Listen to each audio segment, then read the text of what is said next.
بغلم کن که هوا سردتر از این نشود، زندگی خوب شود باد خبرچین نشود، بی هوا بوسه بزن عشق دو چندان بشود، بوسه آنگاه قشنگ است که تمرین نشود، بپری ماچ کنی جیغ کشد در روی و از دور هی فدایش بشوی و چنان از ته دل تو با عشق بوسه زنی تا که عشقت به تو بدبین نشود. وقت بوسیدن تو شعر بیاید یا مرگ ماندم گیج بخواهم که کدامین نشود، چشم ابروی تو بیت الغزل صورت توست، زلف تو آمده تکرار مضامین نشود، بین مردم همه جا از تو فقط بد گفتم تا که دنیای حسودم به تو بدبین نشود.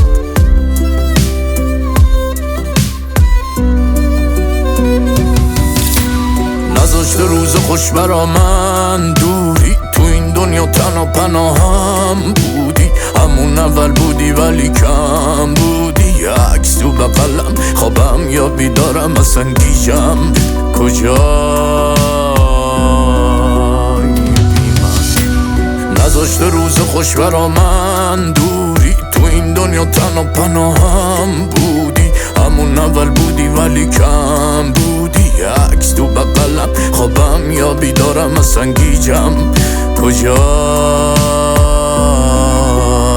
بی من. نمیدونم کجا کردم گمت، بی تو حتی تو گرمام سردمه، مثل یه بچه محتاج آغوش دنبال مادرش میونه مردمه. کارمایشیو دارم پس میدم من که تو بکرم به زندگیم چسبیدم، قد همه خوبیام بد دیدم، فکران دیدم فهمیدم ولی به روشون نیاوردم، زیر لب خندیدم ته دلم بخشیدمشون ولی نه نبود حالیشون، خوبی نبود توی ذاتشون. فکر تو در سر من لحظه به لحظه حبسه، ذهن تو خالی از من و چقدر رابطمون برعکسه، سالها تو بغلم بودی و از خواب پریدم دیدم این فقط یک خوابه، بغلم یک عکس.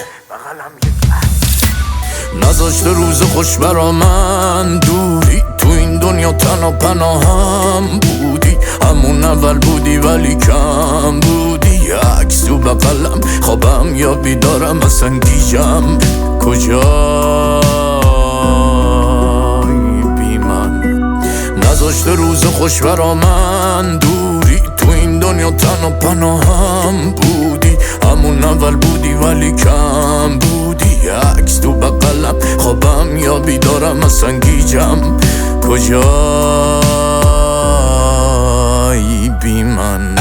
علی زاده SE Beat.